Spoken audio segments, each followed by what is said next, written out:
Perasaan untuk mengembara amat kuat di dalam diriku. Ada sebabnya aku melakukan pengembaraan sebegini.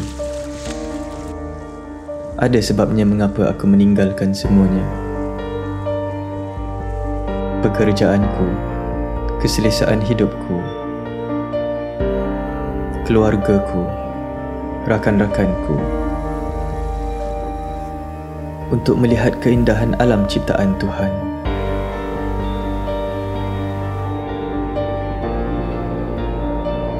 Untuk mencari pengalaman hidup, untuk merealisasikan impian hidupku. Tiada siapa yang memaksaku untuk melakukan semua ini. Ini adalah pilihanku sendiri.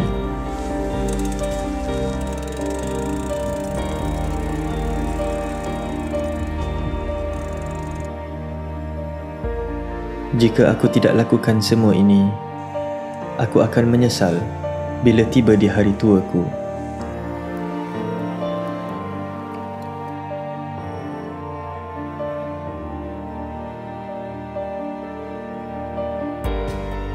Ada yang pernah berkata kepadaku, bila aku keluar dari rutin kehidupanku,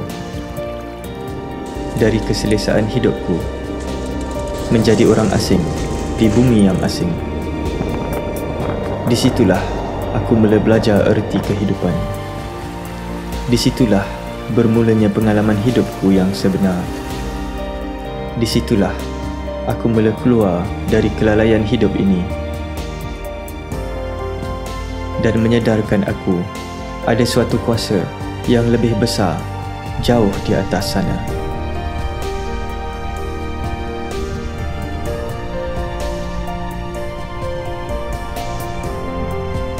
Sesat di jalanan membantu aku mencari diriku sendiri. Tiada kejayaan tanpa kesusahan. Aku tidak tahu jika aku dapat mencari jawapan kepada semua persoalan yang timbul di dalam hidupku.